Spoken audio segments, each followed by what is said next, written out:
বুধবার 12টায়? জি ম্যাম। ওকে, আমার বুধবারে নেওয়ার কথা ছিল, তো স্যারের রবিবার একটু প্রবলেম, স্যার বুধবারে নেবে। তবে আরেকটা বিষয় হচ্ছে, তোমাদের সোমবারে কি তোমরা ফ্রি আছো? ম্যাম দেখতে হবে। কোনো ক্লাস আওয়ার? আমার ক্লাস রেগুলার ক্লাস তো ম্যাম 10টা থেকে 1টা। মানে মাঝখানে কোনো স্যার মানে ক্লাস চেঞ্জ করছেন বা এরকম না কিছু ম্যাম, আছে কিনা? এখনো কোনো স্যার চেঞ্জ করে নাই। আচ্ছা, ওকে। না, আমি চাচ্ছিলাম ওরকম যদি হয়, আমার সোমবারে ক্লাস আছে 10টা থেকে 11টা, তাহলে আমি একসাথে তোমাদের ক্লাসটাও হচ্ছে ওদের সাথে পরপর নিয়ে নিতাম। আচ্ছা, সমস্যা নাই, সেটা ওরকম হলে এখন আপাতত ক্লাস নেই।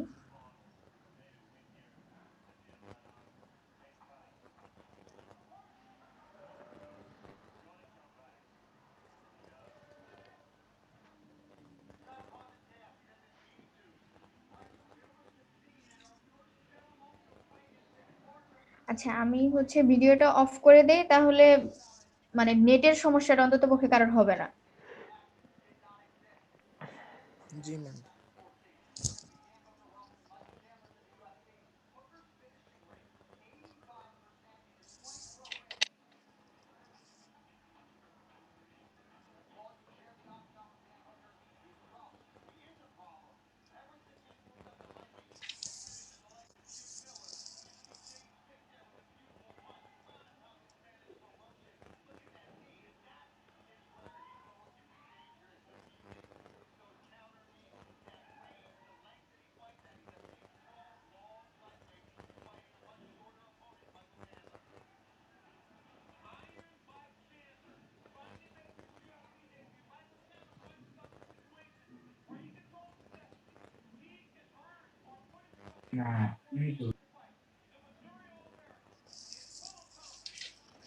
তোমাদের সিলেবাস দেখছো তোমরা? না ম্যাম। সিলেবাস সিলেবাস তো দেখা উচিত।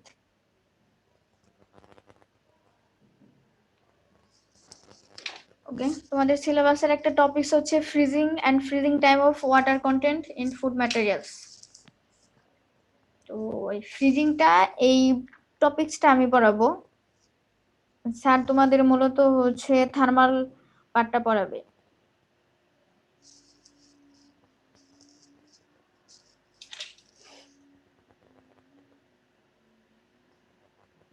আর এই চ্যাপ্টারটা, এটা পুরোটা শেষ হইলে আমি তোমাদের ইয়েটা দিয়ে দিব, স্লাইডটা দিয়ে দিব।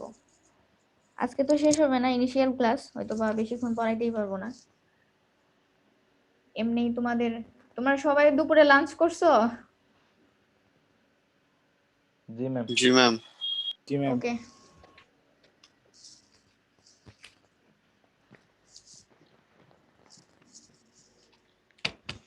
তো ফ্রোজেন ফুড প্রপার্টিজ, ফ্রিজিং এর ক্ষেত্রে আসতেছি আমি ওটা।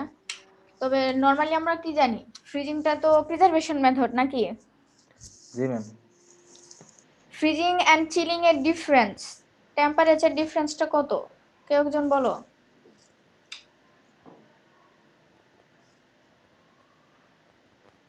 Ma'am, freezing A below 0 degree and the chilling A ma'am above 0 degree, above 0 degree থেকে 10 ডিগ্রি 15 ডিগ্রির ভিতরে। ওকে, এখন একটা কমন কোশ্চেন হচ্ছে, মানে ফ্রিজিং ফ্রিজিংটাকে যে আমরা প্রিজারভেশন মেথড বলতেছি, তার মানে এটা কি প্রিজারভেশন করতেছে, মাইক্রোবিয়াল ডিডাকশন করতেছে।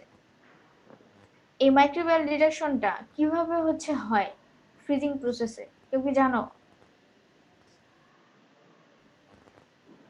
ম্যাম, মেটাবলিক মানে মেকানিজমটা করে, মানে অনেকটা প্রোভেট মানে ম্যাম, প্রোডাক্টের ওয়াটার অ্যাক্টিভিটি কমিয়ে দেয়। হ্যাঁ, আমি জাস্ট বলতে চাচ্ছি সেটা হচ্ছে যে মাইক্রোবিয়াল ডিটেরিয়েশন করে, তার মানে কি মাইক্রোবস এর উপরে ফ্রিজিং এর কিছু ইফেক্ট আছে। সে মাইক্রোবসটাকে স্টপ করে রাখে অথবা কিল করে সামথিং কিছু একটা, সেটা কিভাবে হয়? এই সম্পর্কে কোনো ধারণা আছে কিনা? ম্যাম প্রথমত টেম্পারেচার কমে যাওয়ার কারণে মাইক্রোবিয়াল গ্রোথ বাধা পায় 1 নাম্বার। 2 নাম্বার হচ্ছে ম্যাম এই যে ফ্রিজিং এর কারণে ওয়াটার আইস হয়ে যায়, ফলে ওয়াটার অ্যাক্টিভিটি কমে যায়, গিয়ে আবার মাইক্রোবস এর বাধাগ্রস্ত হয়। তার আলটিমেট ব্যাপারটা ওটাই হইলো। আমি বলি সেটা হচ্ছে যে মেইনলি যেটা হয় মাইক্রোবসের উপরে ফ্রিজিং এর যে ইম্প্যাক্টটা পড়ে সেটা হচ্ছে আমরা তো জানি মাইক্রোবসে ম্যাক্সিমাম অ্যামাউন্টটাই হচ্ছে তোমারই মানে ওয়াটার থাকে, তাই তো? মাইক্রোবসের যে কম্পোজিশন পড়ছো তোমরা, কম্পোনেন্ট পড়ছো যে একটা মাইক্রোবসের ভিতরে কি কি থাকে, ম্যাক্সিমামে যে ওয়াটার থাকে এটা তো জানো। জি ম্যাম। ওয়াটার পার্সেন্টেজ অ্যাবাউট হচ্ছে আই থিঙ্ক কত 95 এর উপরে অথবা হচ্ছে 93 এর উপরে, এরকম কিছু একটা, 90 এর উপরে তো অবশ্যই। তো এরকম একটা অ্যামাউন্ট যখন ওয়াটারে থাকে তো ফ্রিজিং এ আমাদের কি মানে মাইক্রোবস যেহেতু থাকে ফ্রিজিং এর ক্ষেত্রে কি হয়, ফ্রিজিং এর কাজটা কি? লিকুইডটাকে সলিড করা। দেখো খুব ইন্টারেস্টিং একটা বিষয়, সেটা হচ্ছে ওই মাইক্রোবস এর ভেতরেও যে ওয়াটারটা আছে সেই ওয়াটারটা ফ্রিজিং এর সময় ওয়াটার লিকুইড থেকে সলিড চলে আসবে, তার মানে বরফে চলে আসবে। আমরা কি জানি যদি আইস ফর্ম হয় লিকুইড থেকে সেক্ষেত্রে কি হয়, ভলিউম বেড়ে যায়।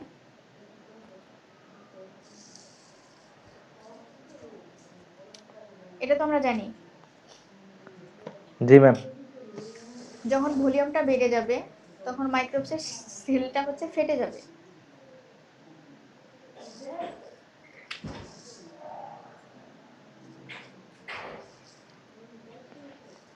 এবং মাইক্রোবসটা মারা যাবে।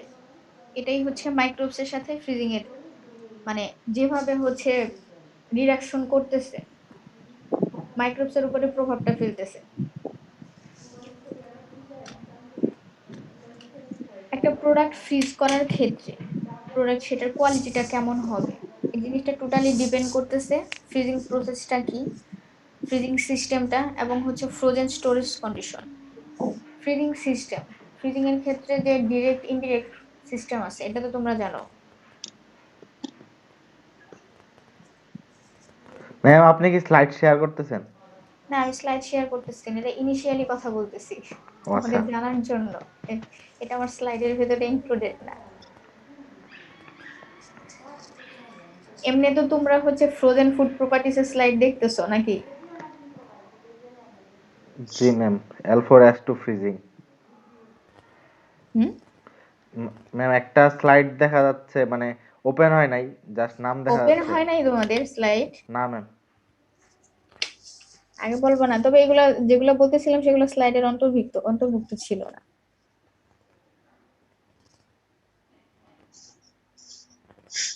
ওকে,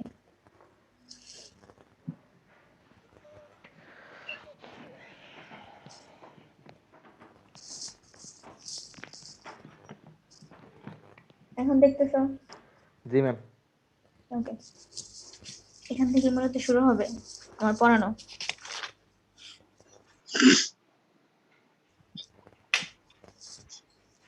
ওকে, ফ্রিজিং সিস্টেমের ভেতরে indirect contact system, direct contact system এরকম কিছু সিস্টেম আছে। ইনডিরেক্ট কন্টাক্ট সিস্টেমের ভেতরে এক্সাম্পল হচ্ছে plate freezer, air blast freezer. আর ডিরেক্ট কন্টাক্ট সিস্টেমের ভেতরে এয়ার ব্লাস্টটা ডিরেক্ট এবং ইনডিরেক্ট দুই রকমেরই হয়। এই জিনিসগুলো হচ্ছে তোমাদের জানানো যে ডিরেক্ট এবং ইনডিরেক্ট দুটো সিস্টেম আছে, বাট এটা আমার হচ্ছে পড়ানোর টপিকস না। ওকে,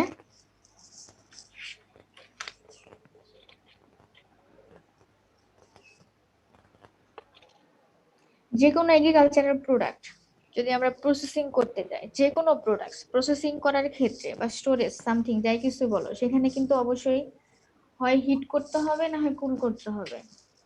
মানে কুলিং বলো যে চিলিং টেম্পারেচার রেখে দিলাম কিছু প্রোডাক্টস, অথবা ফ্রেশ প্রোডাক্টস যেগুলো আমরা রাখি 2-3 দিনের জন্য, অথবা আমরা হচ্ছে ড্রাইং করতে যাই সেক্ষেত্রে হিটিং লাগবে, ড্রাই করে প্রোডাক্ট রেখে দিলাম শেলফ লাইফ বাড়াইলাম, অথবা একটা হতে পারে হিটিং এবং কুলিং দুইটারই কম্বিনেশন হতে পারে যে কম্বাইন করে সেটা প্রসেস করা হচ্ছে।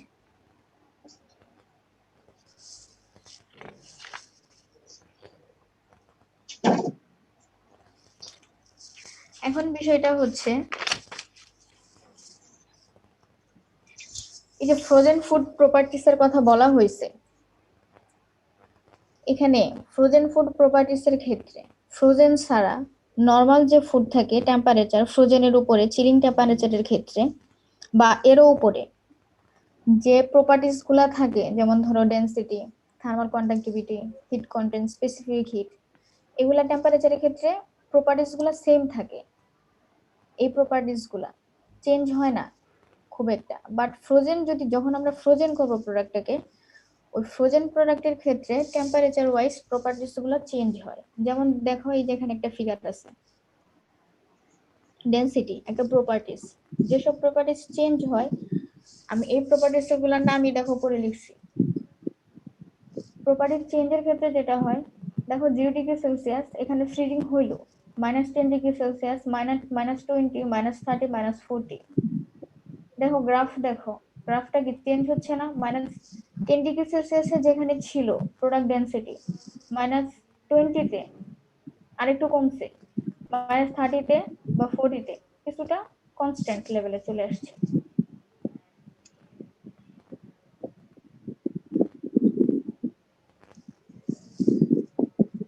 তো এই জন্যই হচ্ছে ফ্রোজেন ফুড প্রপার্টিস এর ক্ষেত্রে ফুডটা ফ্রোজেন হওয়ার পরে ফ্রোজেন থেকে শুরু করে আলটিমেট স্টোরেজ পর্যন্ত আমরা প্রোডাক্ট -18°C স্টোর করতে পারি, অথবা -40°C, অথবা আরো বেশি।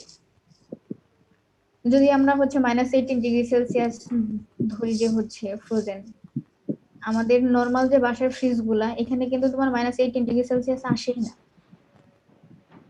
বাট বাইরের কান্ট্রিতে -18°C কেও ওরা ফ্রিজিং টেম্পারেচার হিসেবে ধরেই না, আরো বেশি ফ্রিজিং টেম্পারেচার থাকে। ফ্রিজিং টেম্পারেচার অনেক বেশি হইলে সেক্ষেত্রে যেটা হয়, কুইক ফ্রিজিংটা তাড়াতাড়ি হয়, মানে কুইক ফ্রিজিং হয় আর কি। ক্রিস্টাল গ্রোথটা স্মল ক্রিস্টাল গ্রোথ হয়। তোমরা তো কুইক ফ্রিজিং স্লো ফ্রিজিং করছো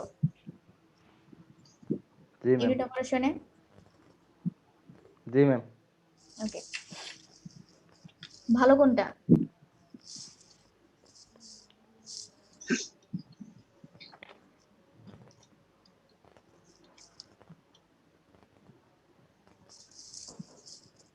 ভালো কুইক কোনটা? ফ্রিজিং এ মানে ফ্রিজিং শক একটা হওয়ার চান্স থাকে।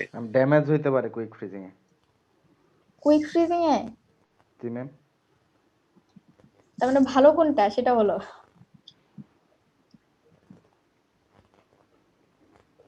ভালো হচ্ছে কুইক ফ্রিজিং। এর কারণ হচ্ছে কুইক ফ্রিজিং এ যে ক্রিস্টাল গ্রোথ হয়, সেই ক্রিস্টাল গ্রোথ গুলা খুব ছোট ছোট ক্রিস্টাল গ্রোথ হয়। আর ক্রিস্টাল গ্রোথ ছোট ছোট হওয়ার কারণে ফ্রিজিং টাইমটা তোমার কম লাগে। ফ্রিজিং টাইম যেটাতে বেশি লাগবে, সেক্ষেত্রে হচ্ছে প্রোডাক্ট কোয়ালিটি ডিটেরিয়েট হওয়ার পসিবিলিটি বেশি, সেটা স্লো ফ্রিজিং এ। ভাইয়া কিন্তু কোশ্চেন ধরবে, কুইক ফ্রিজিং ভালো না স্লো ফ্রিজিং ভালো, এবং কেন ভালো।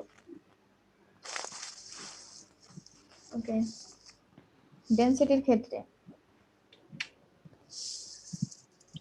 ডেনসিটির সাথে যে বিষয়টা আমরা তো নরমালি জানি যে এক তলে রেখে দেই, সেক্ষেত্রে কি ওয়াটারটা যখন ফ্রিজ করা হয়, বরফ যখন হয়, তখন আয়তন বেড়ে যায়।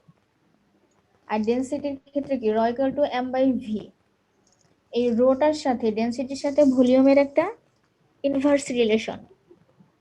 তো ভলিউম যেহেতু বাড়তেছে, আলটিমেটলি ডেনসিটি কমতেছে। এখানে দেখো গ্রাফ অনুযায়ী দেখো 0°C যে ডেনসিটিটা আছে, -10°C ড্রাস্টিক্যালি কমছে। কমার পরে তারপরে দেখো -10 এর পরে -40 পর্যন্ত কিছুটা কনস্ট্যান্ট।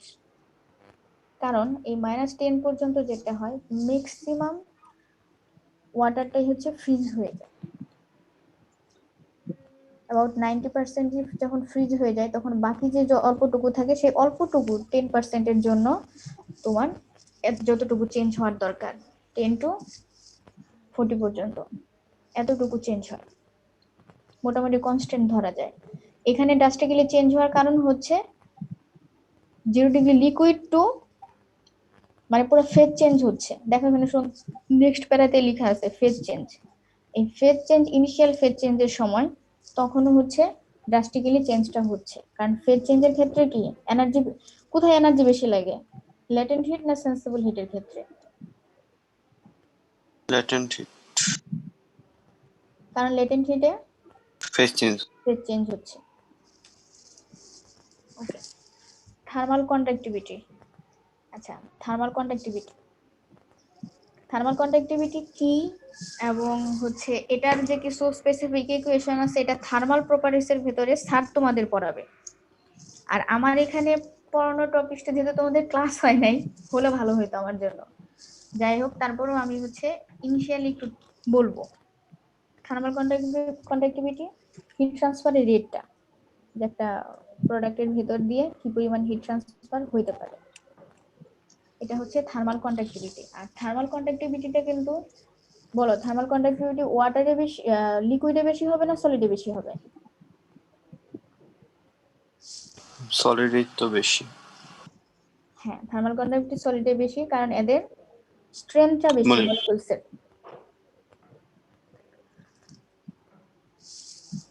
তো সেক্ষেত্রে থার্মাল কন্ডাক্টিভিটি কার বেশি হওয়ার কথা? আইসের। আইস। দেখো, thermal conductivity ice is large, is about 4 times larger than that of liquid water.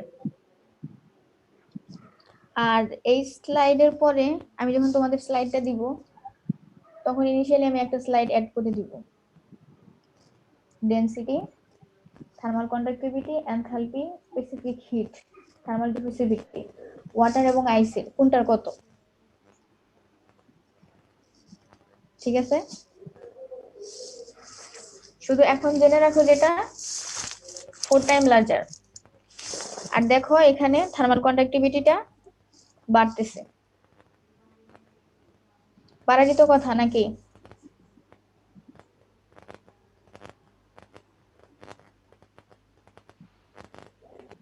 বাড়ার কথা তো, বুঝছো? মানে তোমরা কি বুঝতে পারতেছো? জি ম্যাম। জি ম্যাম। বাড়ার কথা যে, এটা তো ঠিক নাকি? আইসের যেহেতু বেশি, সেক্ষেত্রে সেই হিসেবে কি লিকুইডটা যখন আইস হবে তখন তো থার্মাল কন্ডাক্টিভিটি বাড়বে নাকি? জি ম্যাম। জি ম্যাম। ওকে, দেখো এই জায়গায় সেম জিনিস 10 ডিগ্রি সেলসিয়াস পর্যন্ত ড্রাস্টিক্যালি বাড়ছে। তারপরে দেখো আস্তে আস্তে মানে ডিক্রিজ রেটটা কিন্তু, মানে ইনক্রিজ রেটটা কিন্তু কমতেছে, মোটামুটি কনস্ট্যান্ট হয়ে যাচ্ছে। এটারও কারণ একটাই, যে -10 ডিগ্রি সেলসিয়াস পর্যন্ত যখন ফ্রিজিং পয়েন্ট চলে আসে, তখন ম্যাক্সিমাম ওয়াটারটাই অ্যাবাউট 90% ওয়াটার আইস হয়ে যায়। তো 90% ওয়াটার আইস হলে আর মাত্র 10% থাকে। এই 10%-এর জন্য কি অনেক বেশি চেঞ্জ হবে? আদৌ হওয়ার কথা?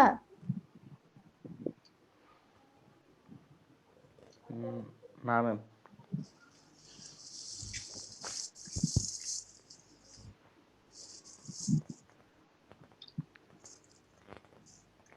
এনথালপির ক্ষেত্রেও দেখো সেম অবস্থা, কমতেছে। ফিগার 7.2 তে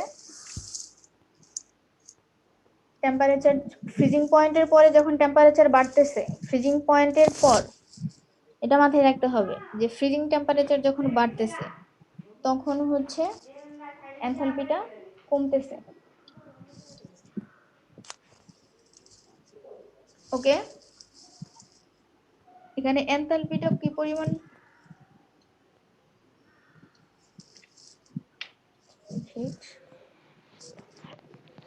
আর এনথালপি কি সেটা তো জানো, total heat content delta H.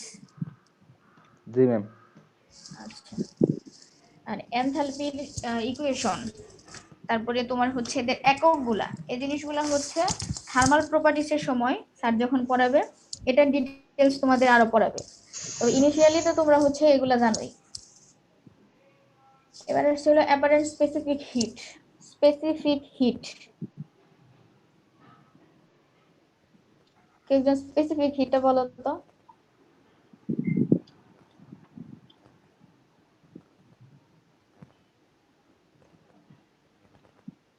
CP, specific hit. Ma'am 1 degree Celsius temperature চেঞ্জের কারণে। এবং সেটা অবশ্যই 1 ইউনিট হইতে হবে। জি ম্যাম। 1 ইউনিট হইলে 1 কেজি পানির টেম্পারেচার 1 ডিগ্রি সেলসিয়াস তাপমাত্রা বাড়াতে কতটুকু টেম্পারেচার দরকার, কত কিলো জুল এটা হচ্ছে শক্তি দরকার কিলো জোল পার কেজি, ইউনিটটা হচ্ছে কিলো জোল পার কেজি। কিলোজউল পার কেজি পার ডিগ্রি সেলসিয়াস আর কেলভিন। দেখো স্পেসিফিক হিটের ক্ষেত্রে অ্যারাউন্ড 0 ডিগ্রি সেলসিয়াসে যখন আসতেছে,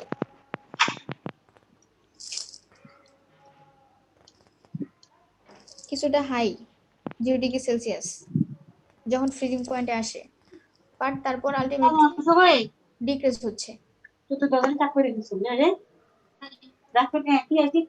স্পেসিফিক হিটের ক্ষেত্রে ফ্রিজিং পয়েন্ট টেম্পারেচারের পরে টেম্পারেচার যত বাড়তে থাকবে তত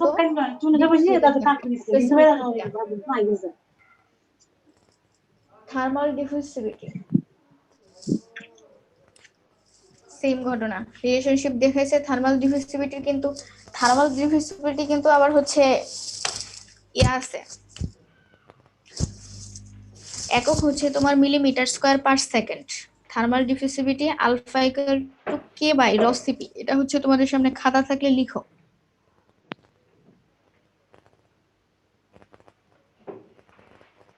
তার মানে থার্মাল ডিফিউসিভিটি রিলেশনটা হচ্ছে থার্মাল কন্ডাক্টিভিটি কে divided by rho CP, density এবং হচ্ছে স্পেসিফিক হিট।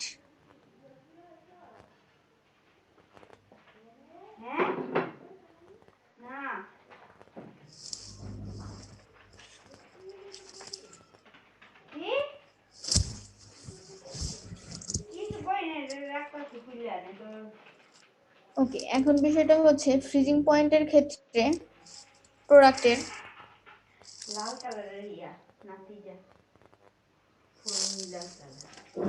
ফ্রুটস ভেজিটেবলস যদি ধরো, ওয়াটারের ফ্রিজিং পয়েন্ট কত? 0 degree Celsius.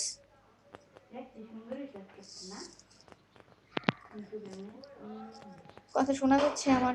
G ma'am. But fruits vegetables অথবা মানে ফুডের ক্ষেত্রে আসলেই ফ্রিজিং পয়েন্টটা কি 0 থেকে নিচে চলে যাবে, সেটা -1 হোক, -2 হোক, -5 হোক, সেটা অবশ্যই 0 ডিগ্রি সেলসিয়াসের থেকে নিচে চলে যাবে। কারণ আমরা কিন্তু জানি যে সলিউট যদি অ্যাড করা হয় তাহলে কি ফ্রিজিং পয়েন্ট ডিপ্রেশন হয়। জি ম্যাম। সো ফ্রিজিং পয়েন্ট ডিপ্রেশনটা যেহেতু হয়, ফুডে কি অবশ্যই সলিউট আছে,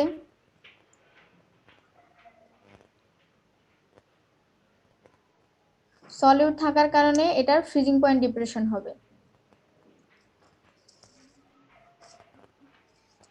এই ফিগারটার সাথে তোমরা পরিচিত? জি ম্যাম। এটা তোমরা অনেক পড়ছো তাই না? জি ম্যাম, কয়েক সেমিস্টারই। তাহলে তো তোমরাই আমারে পড়াইতে পারবা।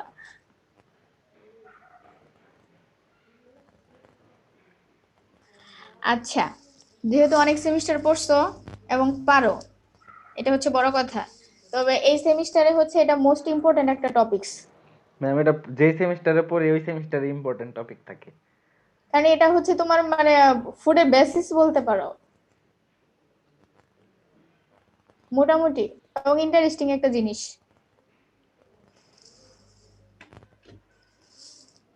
কেউ একজন হচ্ছে তাহলে পড়াও, ফিগার দেয়া আছে তোমার সামনে, কেউ একজন বলো। কারণ যেহেতু তোমরা অনেক সেমিস্টার পড়ছো ফার্স্ট অফ অল, আর আমি বলার থেকে তোমরা বলে যেটা হবে তোমাদের ফ্রেন্ডদের আরো বেশি ভালো মনে থাকবে।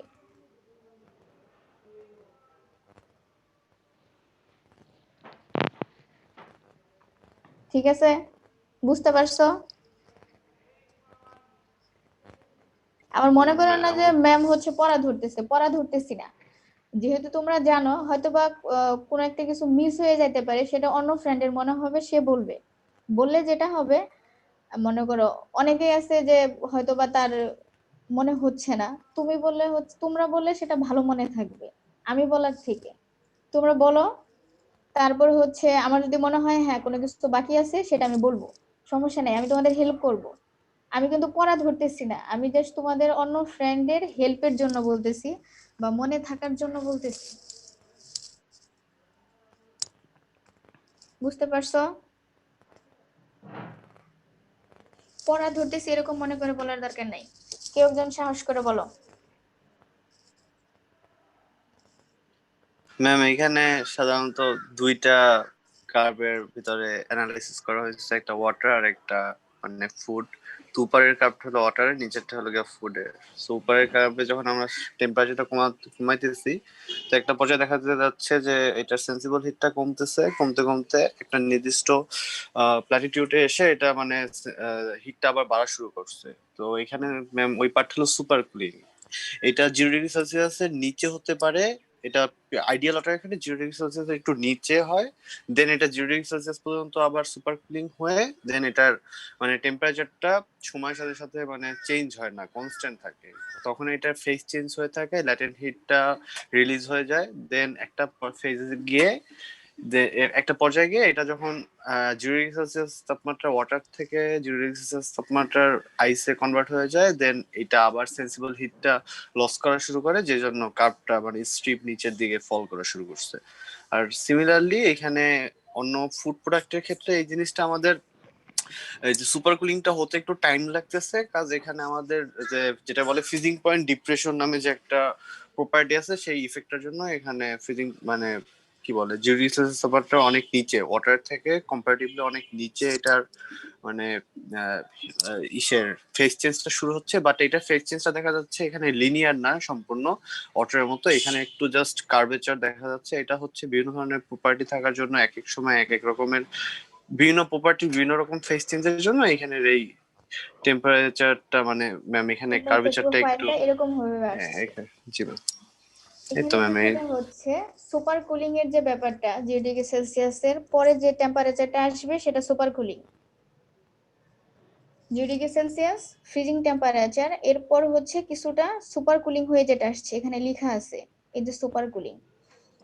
সুপার কুলিংটা হওয়ার কারণ তুমি যেটা বলছো একদম মানে কমপ্লিট বলে ফেলছো। আই থিংক আমার এখানে আসলে আর কিছু বলার নাই, খুব সুন্দরভাবে তুমি বলছো। তো তারপরেও যতটুকু অ্যাড করব আমি সেটা হচ্ছে সুপার কুলিং এর ব্যাপারটা হচ্ছে, সুপার কুলিংটা হয় কেন? সুপার কুলিং হয় হচ্ছে ক্রিস্টাল গ্রোথের জন্য। আমার যে বরফটা যে 0°C থেকে বরফ হওয়া শুরু করবে তার আগে নিউক্লিয়েশন আসে। নিউক্লিয়েশন একটা টার্ম আছে। নিউক্লিয়েশন হওয়ার জন্য মানে বরফটা যে হবে, বরফটা হওয়ার জন্য কিছুটা নিউক্লি তৈরি হইতে হবে, আইস ক্রিস্টাল হইতে হবে। এই আইস ক্রিস্টালটা হওয়ার জন্যই হচ্ছে মূলত সুপার কুলিংটা হয়, এবং আমার সুপার কুলিংটা দরকার। কিছুটা আইস ফর্ম হইলো, যেটাকে বলা হয় নিউক্লিয়েশন।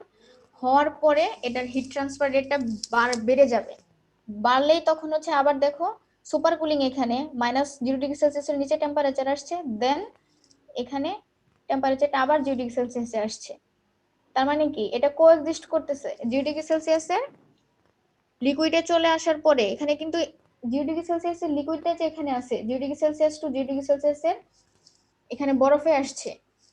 এই 0°C লিকুইডের ক্ষেত্রে এখানে 100% লিকুইড নাই, এখানে কিছুটা আইস আছে। নিউক্লিয়েশন হওয়ার পরে কিছুটা আইস আসছে। এইটুকুই হচ্ছে আমার এখানে মানে বলার ছিল, অ্যাড করার ছিল। একটু বুঝছো? জি ম্যাম। ওকে, এখানে তোমাদের ডিটেলস দেয়া আছে। প্রিফ্রিজিং যেটাও বলছে রিমুভাল অফ সেন্সিবল হিট, এখান থেকে এই পর্যন্ত যেটা সুপার কুলিং এর আগ পর্যন্ত 0°C পর্যন্ত প্রিফ্রিজিং হইলো। তারপরে সুপার কুলিং হইলো, গ্রোথ হচ্ছে নিউক্লিয়েশনটা হওয়ার পরে রিমুভাল অফ ল্যাটেন্ট হিট যেটা, সেটাকে বলা হয়েছে এখানে ফেজ চেঞ্জ। ফেজ চেঞ্জের পরে যেটা আসছে পোস্ট ফ্রিজিং, যে আমার 0°C এর বরফ আসছে, এখন আমি টেম্পারেচারে আমরা রাখবো প্রোডাক্ট রিকোয়ারমেন্ট অনুযায়ী। যে মিটের ক্ষেত্রে আমার -18°C অথবা ফিশের ক্ষেত্রে -18°C টেম্পারেচার আমি রাখবো। তো সেক্ষেত্রে আমাদের টেম্পারেচারটা চেঞ্জ হবে, মানে কমবে আস্তে আস্তে। Removal of sensible hit. এখন একটা বিষয় হচ্ছে এখানে আমরা কি এই গ্রাফ থেকে একটা ম্যাথ করতে পারবো? আচ্ছা, বাকি যেটা আছে তুমি এটা তুলো, ডেসক্রিপশনটা কে দিছো? আমি ম্যাম নিলয়। নিলয়। ওকে, নিলয়। নিলয় যে ডেসক্রিপশন দিছে বাকি যা কিছু আছে এই ডেসক্রিপশনের সাথেই আছে, এবং আমি যতটুকু বলছি ততটুকুর ভেতরেই ডেসক্রিপশন আছে। এখন এই গ্রাফ থেকে কি তোমরা কোনো ম্যাথ করতে পারবা? মনে হয় কোনো ম্যাথ করা পসিবল?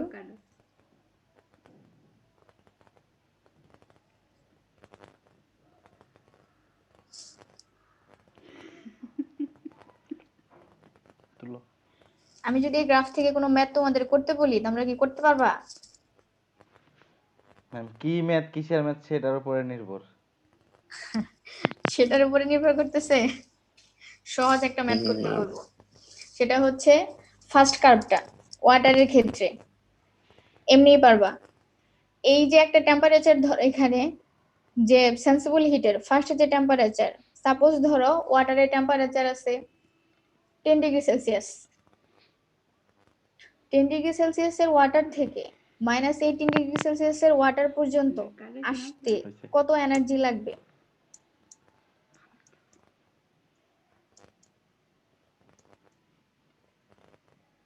কিউটা বের করবা। Ma'am Q is equal to ms del theta.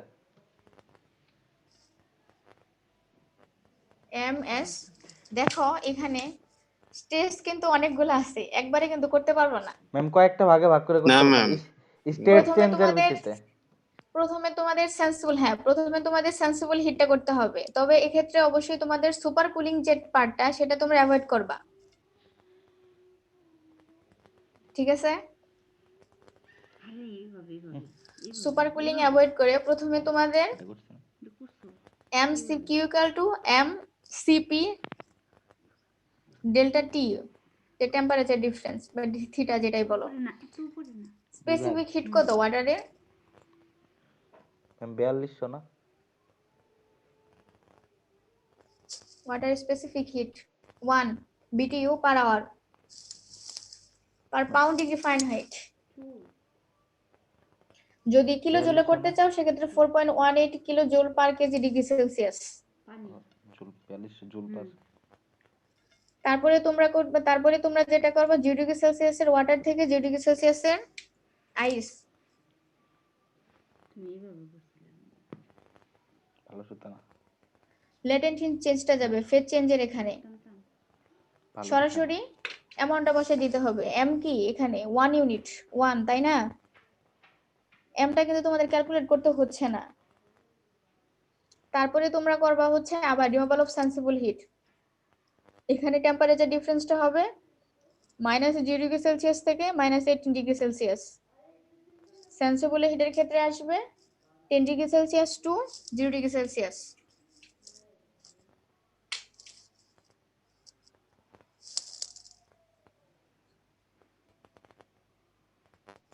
বুঝতে পারছো নোমান? জি ম্যাম।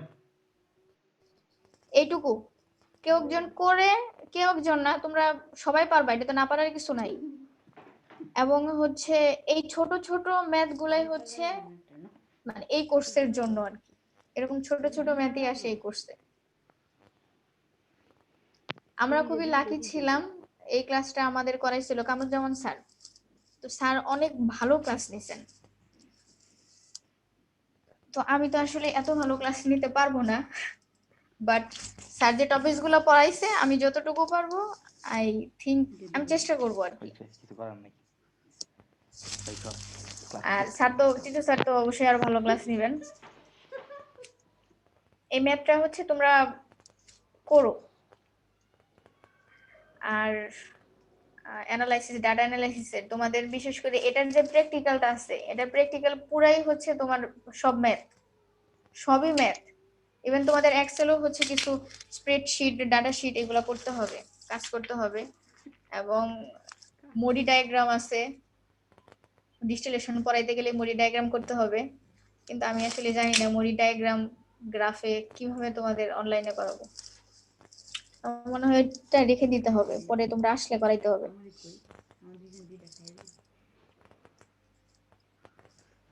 আচ্ছা,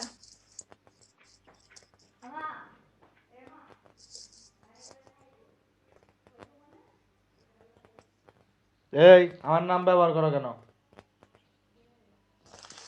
আজকের ক্লাস এই পর্যন্তই। নিশ্চয়ই এরপরে হচ্ছে প্লাঙ্কস ইকুয়েশন কারোর মাথায় ঢুকবে না, নাকি তোমরা আরো ক্লাস করতে চাও? ম্যাম একদিনে বেশি পড়াইলে মনে থাকে না। হ্যাঁ, আজকে কিন্তু আমি বেশি কিছু পড়াই নাই। আজকের বিষয়টা ছিল যে টিটু স্যার যদি আগে ক্লাসটা নিতেন তাহলে হচ্ছে তোমাদের ওই প্রপার্টিস গুলার একটা ডিটেলস ক্লাস হয়ে যেত, তারপরে আমারটা হচ্ছে ডিক্রিজ ইনক্রিজ হচ্ছে। আমার থার্মাল ফ্রোজেন ফুড প্রোডাক্টস এর ক্ষেত্রে কিছুই নাই, শুধুমাত্র কি আছে যে কোনটা ডিক্রিজ হচ্ছে কোনটা ইনক্রিজ হচ্ছে, ঠিক আছে। এবং কোনটার থেকে ডিক্রিজ ইনক্রিজের ক্ষেত্রে আরেকটা বিষয় হচ্ছে যে আইস এবং ওয়াটারের ক্ষেত্রে একটা 4 টাইমস, যেমন থার্মাল কন্ডাক্টিভিটির ক্ষেত্রে বলা হয়েছে এরকম, মানে টপ গ্রাফ দিয়ে আমি যতটুকু স্লাইডে লিখছি ততটুকু লিখলেই এরকম ধরো একটা শর্ট নোট আকারে আসতে পারে, এই যে frozen food properties short note আকারে আসতে পারে। তো তোমরা এই 5টা প্রপার্টিস এর নাম দিবা, গ্রাফটা দিয়ে দিবা, দিয়ে একটা লাইন লিখে দিবা। আর থার্মাল প্রপার্টিস যেটা, এগুলা ডিটেলস, এই প্রপার্টিস এর ডিটেলস এগুলা হচ্ছে স্যার পড়াবে। তারপরেও আমি যতটুকু বলছি যে জিনিসটা কি আসলে প্রপার্টিসটা, থার্মাল কন্ডাক্টিভিটি বা ডেনসিটি, ডিফিউসিভিটি জিনিসটা কি সেটা আমি জাস্ট এক লাইনে বলার চেষ্টা করছি। আর আমার মেইনলি আজকে পড়ানোর যেটা ছিল সেটা হচ্ছে ডায়াগ্রামটা তোমরা খুব ভালো পারো, এবং তোমাদের ব্যাপারটা হচ্ছে যে এটা হয় ক্লাস টেস্ট অথবা ফাইনাল, কোনো না কোনো পরীক্ষায় থাকবেই, মাস্ট। আর ডায়াগ্রামটা 27, তোমাদের নিশ্চয়ই কারোরই মানে 27 জন তোমরা যারা ক্লাসে আসো তোমাদের কারোর নিশ্চয়ই এই ডায়াগ্রামটা না পারার কথা না, নাকি? জি ম্যাম। সবাই পারো? অন্ততপক্ষে 2 মার্ক তো পরীক্ষায় কনফার্ম, ফাইনাল অথবা ক্লাস টেস্ট।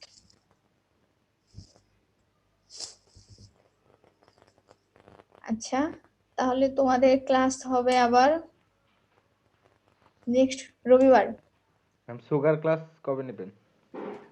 সুগার ক্লাস স্যারেরও তো আমি খুঁজে পাচ্ছি না। আমি স্যারের ফোন দিছিলাম, ফোন ধরে নাই, নক দিলাম তাও দেখে নাই। স্যার আমাকে বলছিল স্যার কিশোরগঞ্জ গেছেন, বাড়িতে গেছেন। তা আমার বাইন্ডিংসটা হচ্ছে স্যারের কাছে, তো পড়াশোনা কি করছি বাইন্ডিংসটা দেখলে, ক্লাস লেকচার গুলা দেখলে হচ্ছে মনে হইতো আর কি যে কিভাবে আমি কোর্সটা সাজাবো, কি পড়াবো, বা স্যারের সাথে আমার এরকম মানে কতটুকু টপিকস পড়াবো সেটাও আমি জানি না। তো দেখি আমি স্যারের সাথে যোগাযোগ করি, তবে এই উইকে আমি ক্লাস নিব, কারণ ক্লাস কবে নিয়ে শেষ করবো, তাছাড়া ক্লাস না নিলে হবে না। এই উইকে ক্লাস যদি আমি একান্তই না নিতে পারি, স্যারের সাথে কন্ট্যাক্ট করে যদি বাইন্ডিংস না আনতে পারি, তাইলে যেটা হবে নেক্সট উইকে আমি সুগার ক্লাস 2টা নিব, অথবা একসাথে আমি 1.5 ঘন্টা বা 2 ঘন্টা ক্লাস নিব, লং টাইম।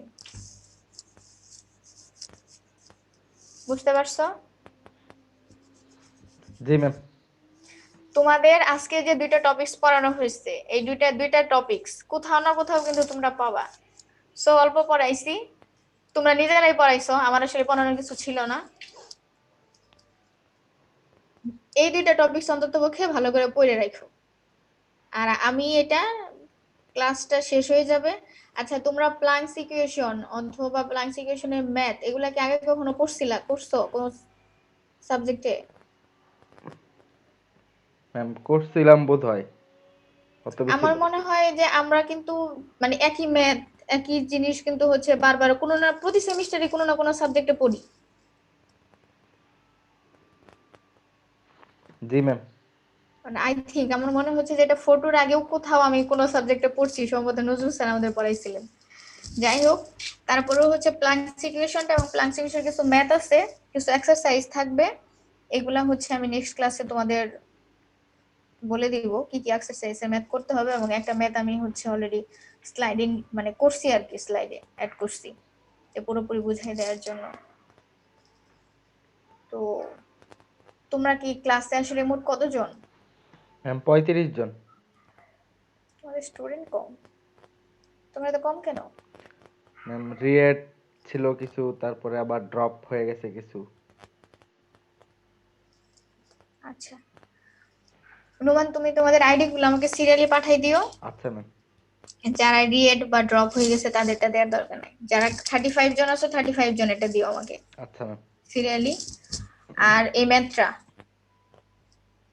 ম্যাথটা করবা সবাই। এই ম্যাথ কিছু মানে ম্যাথ আসবে আর কি, ম্যাথ করতে করতে পাগল হয়ে যাবে তোমরা এই সাবজেক্টে।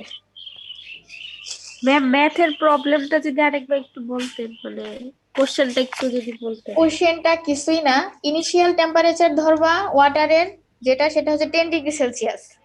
সো 10 ডিগ্রি সেলসিয়াস থেকে -18 ডিগ্রি সেলসিয়াস পর্যন্ত আসতে কি পরিমাণে হচ্ছে হিট লাগতেছে সেটাই বের করবা। আচ্ছা ম্যাম।